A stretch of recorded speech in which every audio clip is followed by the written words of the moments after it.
Hi, this is Jim Cranston from 7 Every Minute and 7everyminute.com, the podcast and website about reimagining your life. Thanks for joining me today to talk about, well, focusing on your vision. So let's get started. If you like what you hear today, please leave a like, subscribe, tell your friends, send me a message. Okay, so today we're going to be talking about why we even have been talking about developing a vision or making goals or taking big or even little steps every day towards, making a new future for yourself. And we've kind of hinted at it a few different things or a few different times about like, would you like to start every day energized and looking forward to your day? Excuse me, or how would you like to feel if you had confidence in yourself and your ability to face even challenging situations calmly?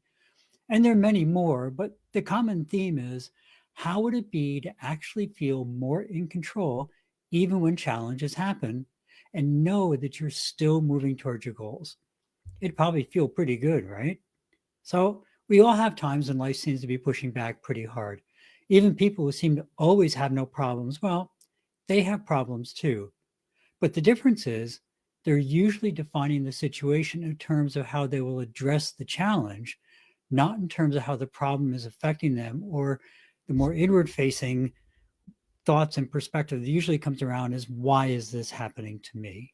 Why does this always happen to me? And because problems happen to everybody. And people who seem to take them more calmly are probably just acknowledging things aren't great. How do we fix it?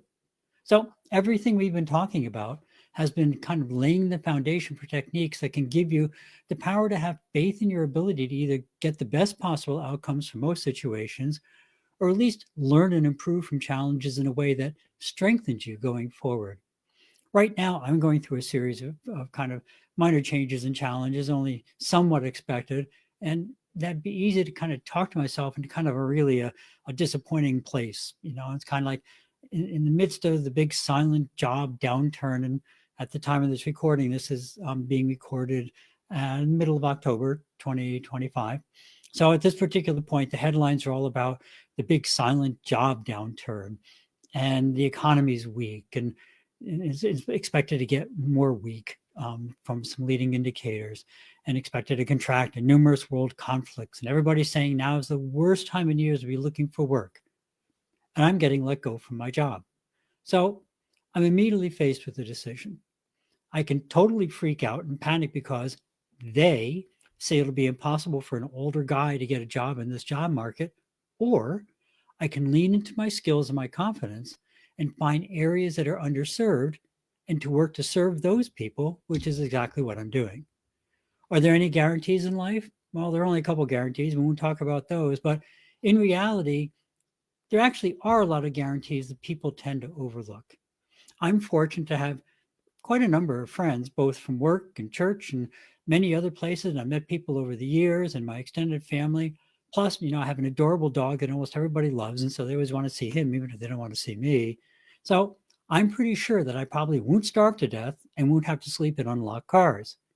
Now, you might think I'm kidding and being a little over dramatic, but most of us know a lot of people who, in truly dire circumstances, would be willing to help us out.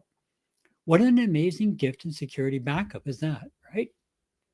Whether it's a job loss or a hurricane or whatever happens, there's a layer of protection there. But what about an insure, any tangible object, your car, your house, toys, anything? What about those things? What if you lose those things? I know people who have lost literally absolutely everything. I spoke about them a couple of years ago. It's a dancing friend of mine and her husband and her family, and they literally lost every single possession except for the vehicles they're in, the clothes they had on their backs, a couple of things they grabbed out the door, like some important documents, and that's it, including most of the animals on their ranch and all their possessions in a forest fire in Colorado. And while that was obviously very traumatic and certainly left, I'm sure, some big holes in their lives, I recently saw a picture of them together, and they're still a big, happy, loving family. They could have decided to focus on their losses, but instead focused on their safety and focused on each other, and even continued to reach out and help other people in their area where they could. They made the conscious choice to look outside of themselves, to grieve their losses and embrace the future. and to keep living by looking ahead. And most of us have that option in most situations. Some situations are certainly more challenging than others, but in almost every case, we're free to put our focus where we want. And that, dear friends, is why I'm not totally consumed with the immediate future. There's a saying, James Wedmore, one of my mentors, says it often: where focus goes, energy flows. Maybe it's Tony Robbins. They both say it. But where focus goes, energy flows. And think about that for a second. If you focus on all that you don't have, well, you probably won't be attracting good things into your life. You'll always be looking for things like, I could have that and I could have that. And it's just kind of a downer to live with. If you focus on all the headlines of no jobs and a weak economy, then your brain will look for things to make those thoughts a reality, because that's the way your brain works. Your brain looks at what you're thinking and wants to prove you right. And so it will find things to support the conclusion you've already come to. But if you focus on what the future could hold, you'll probably find ways to make that your reality instead. In our example, if instead of listening to the always negative news, you instead look for the unexpected opportunities, you'll probably find those instead.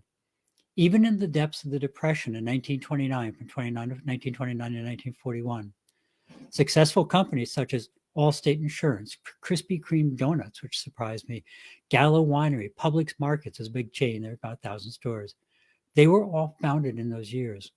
Some of it was because they saw a niche that nobody else was taking advantage of during difficult times. And some of it was because they just found a better way of doing things. There's another grocery store, King Cullen Grocery, and they're credited with starting the first modern supermarket, with all these things were brought together, different types of things in one store. So while the rest of the world was a wreck, and it really was a wreck, still many people found ways to survive and even thrive because they were guided by their life vision. I knew someone else actually who was a seamstress during those years, and they made money by making little girls. I just forgot the name of it. When they come out for their first dance, when they're little girls, but they made their little gowns for them. And they said, even in the depths of the Depression, people would find ways to make sure their children had things to look forward to. And so they were at home sewing up these little dance outfits, and people were buying them. And that's part of the way they got through the Depression. So while I hope all is going well with you in every way possible, however, sometimes things happen. And if you're having challenges right now, try to remember what an amazing person you are, and all the good things that you're capable of doing, and all the things you're capable of accomplishing. Then focus on the future you want, and let your brain guide you to the decisions that will lead you to the life consistent with your own life vision. So that's it for the evening. Your homework tonight is think about what your ideal future would look like. Your absolute ideal future. Think about it. Think about it in detail. We talk about that when you do envisionment in really detail. Think about what it looks like, what it feels like, what the wind feels like, what the sounds like, what the smells are like, the people around you. Really think what it's like. And that's the only thing. Just think about what your ideal future would be like. Simple little homework. But extra points if you take that vision and then decide what parts of it are really essential to you. And then with just those core ideas, think about how many ways you could structure a future consistent with your life vision. Because when you think about it in depth, also you'll probably find out that there's only a couple of things that really set the tone of your life. So thank you very much. As always, please remember the many wars, political unrest, all the things going on in the world. There's a lot of stress right now. If you want to look for it, you can certainly find it pretty easily. UKR7.com, those are our links to support the people of Ukraine. Really important charity, important thing to me. I wish you would consider doing that if you're looking for some way to support those people. A lot of links there to different organizations. And of course, there's worldcentralkitchen.org. Talk about them. Jose Andres, that's the group that goes around the world where there's disasters have happened and help people to recover from those disasters, typically with food and basic services. They're totally humanitarian. They provide, like I said, meals and basic services throughout the world. So we have two great international organizations. UKR7 points to a bunch of them, and worldcentralkitchen.org is the other one. And remember that there's a lot of groups. There's the big international ones, United Way and all those places, the national ones.